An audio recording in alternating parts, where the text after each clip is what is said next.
Sasakala, sejarah, asal-usul, kisah, dan legenda.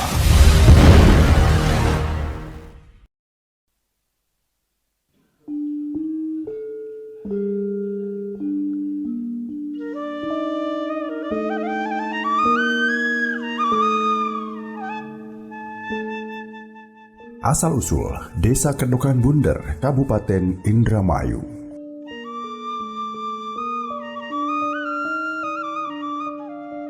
Dikisahkan pada tahun 1475, Syarif Hidayatullah memegang kekuasaan daerah Cirebon, dan pada waktu itu beliau berniat untuk mengembangkan agama yang dianutnya, yaitu agama Islam.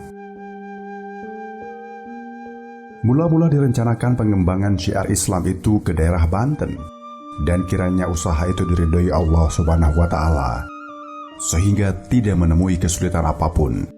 Dan dengan waktu yang relatif singkat, agama Islam pun telah berkembang dengan pesatnya di daerah tersebut. Kala itu, Adipati Banten mempunyai seorang adik perempuan yang bernama Nyi Ratu Banten. Karena telah takdirnya, maka wanita tersebut dipersunting oleh Syarif Hidayatullah, yang kemudian diberi gelar Nyimas Ratu Ayu Kawung Anten. Dikisahkan selanjutnya bahwa dari perkawinan itu dikaruniai dua orang anak. Pertama, seorang putra bernama Ratu Winaon, lahir tahun 1477, yang kemudian setelah dewasa menikah dengan Pangeran Alibasah yang berasal dari Telaga daerah Majalengka. Anak kedua adalah seorang putra yang lahir pada tahun 1479 bernama Pangeran Sabakingkin, yang kelak kemudian menggantikan ayahnya dengan gelar Sultan Hasanuddin.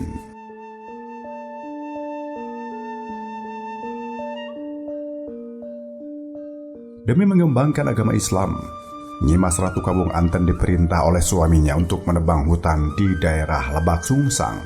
Kejadian terjadi sekitar tahun 1499 Masehi.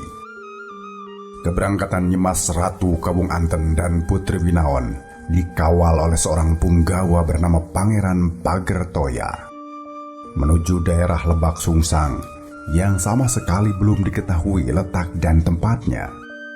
Dengan ketekunan dan niat yang bulat, tidak lama di dalam perjalanan tersebut, Nyimas Ratu Kawung Anten mendapat firasat dan diketemukan daerah hutan belantara yang tertutup rumput alang-alang dan daerah yang penuh dengan genangan air.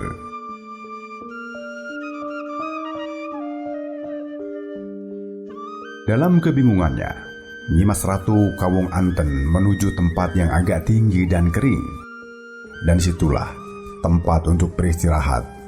Dalam peristirahatannya itu, beliau terkantuk dan dengan nyenyak dikarenakan lelah dan letih.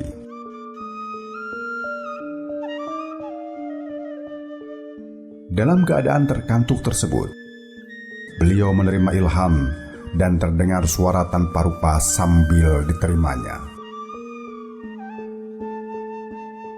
"Hai Nyimas Ratu Kawung Anten, tancapkanlah susuk kondemu untuk menebangi hutan yang dikehendaki."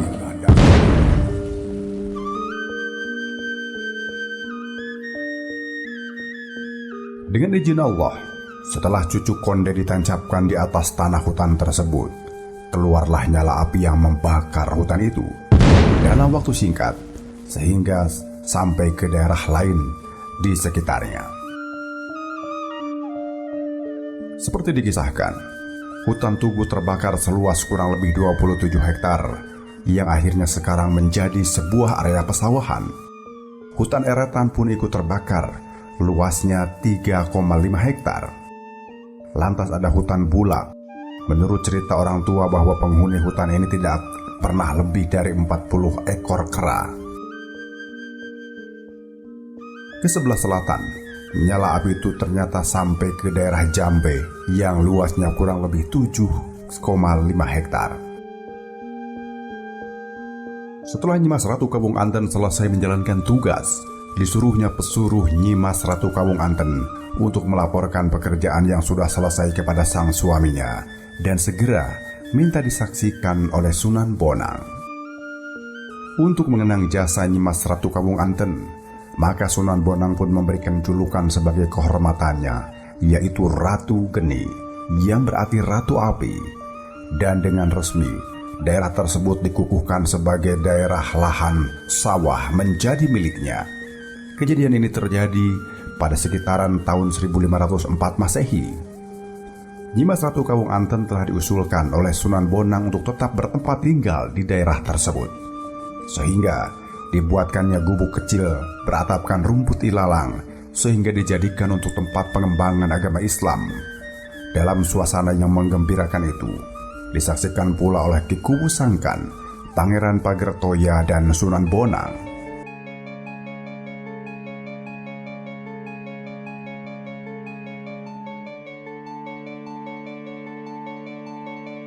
Pada waktu berangkat untuk menyaksikan peresmian daerah kekuasaannya tersebut, mereka berangkat dengan mengambil arah jalur masing-masing. Ki Kuwu Sangkan menempuh perjalanan jalur selatan dan akhirnya sampailah ke sebuah batu yang ditumbuh pepohonan. Di antaranya ada pohon pandan. Dan untuk mengenang jasa Ki Kuwu Sangkan, maka rakyat di situ menamakannya Buyut Selapandan, terletak di sebelah lapang bola desa Kedokan Bunder. Sedangkan Pangeran Pagertoya mengambil jalur utara dan sampailah pada sebuah daerah yang ditumbuhi pohon kedawung yang sampai sekarang bernama Buyut Kidawung atau Pangeran Pagertoya.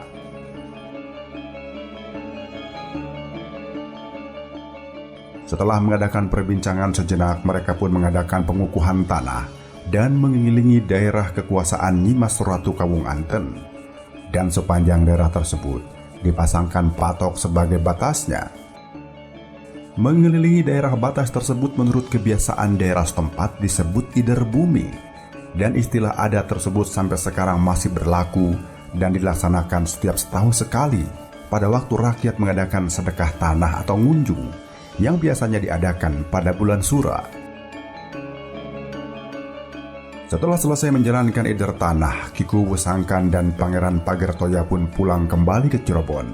Sedangkan Sunan Bonang bersama Nyimas Ratu Kawung Anten akan menetap selamanya di daerah yang baru itu bersama seorang putrinya. Lapar, haus dan dahaga dialami oleh penduduk daerah baru itu, bahkan melanda sebagian besar tanaman mereka. Nyimas Ratu Kawung Anten pun sangat prihatin dan sedih hatinya, karena segala reka usahanya belum dapat menanggulangi masalah kekeringan. Bukan hanya tanaman menjadi korban keganasan kekeringan itu, sampai jiwa manusia pun tidak sedikit yang korban karenanya. Nyimas Ratu Kawung Anten, Sunan Bonang bersama putrinya tetap tabah hati dan selalu bersujud kepada Yang Maha Kuasa.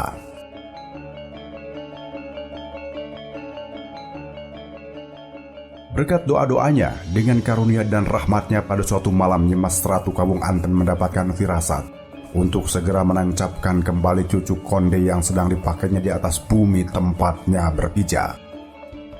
Dengan ridha Allah Yang Maha Kuasa dan kemurahan hati Sang Pencipta, setelah tusuk konde dicabut dari permukaan tanah, maka keluarlah tuo atau sumber air dengan deras. Sebagai amanat Nyimas Ratu Kawung Anten kepada rakyatnya agar sumur atau tub itu diberi nama Sumur Gede. Sampai sekarang, sumur itu terkenal dengan nama Sumur Gede yang letaknya tidak jauh dari tempat pesanggerahan tersebut. Kesaktian Nyimas Ratu Kawung Anten itu terdengar jauh sampai keluar daerah, bahkan sampai ke kawasan negeri lain. Dan mereka berdatangan ke daerah baru tersebut untuk sekedar berguru kepadanya dan dianggap sebagai guru yang sakti dan bijaksana.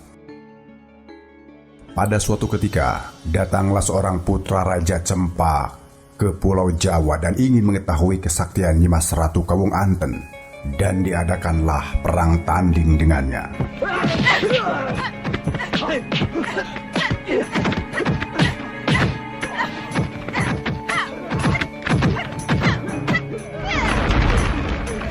Dalam perkelahian itu Nyimas Ratu Kawung Anten hampir terkalahkan oleh kekuatan tenaganya. Tetapi Ki Kuwu Sangkan tidak tinggal diam melihat kejadian semacam itu. Kiku usahakan mengambil tindakan untuk menyampaikan tumbalnya kepada Nyimas Ratu Kawung Anten guna mengalahkan putra Raja Campa tersebut.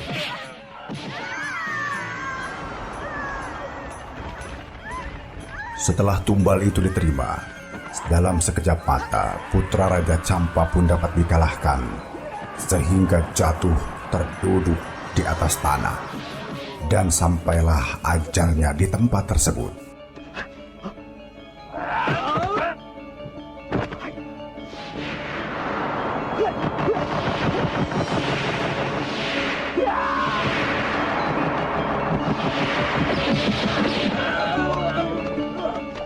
Sebagai simbol bagi masyarakat zaman sekarang, kata jatuh, terduduk, atau kedodok dalam bahasa Jawa, dan bekasnya bundar.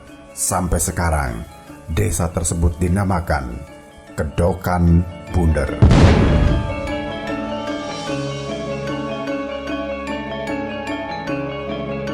Pada tahun 1797, desa Kedokan Bunder pertama kali dipimpin oleh seorang kuwu bernama Ki Madris.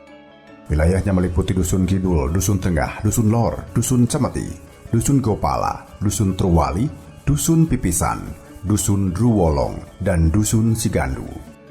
Setelah mengalami perkembangan zaman, desa Kedokan Bunder pun mengalami pemekaran menjadi 3 desa, yaitu Desa Kedokan Bunder, Desa Kedokan Agung, dan Desa Kedokan Sari yang sekarang menjadi Desa Kedokan Bunder Wetan. Demikian asal-usul Desa Kedokan Bunder, Kabupaten Indramayu.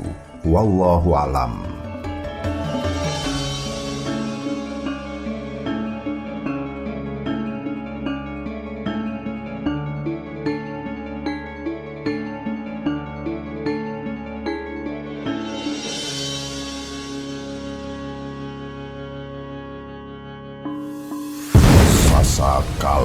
Sasakala, sejarah, asal-usul, kisah, dan legenda.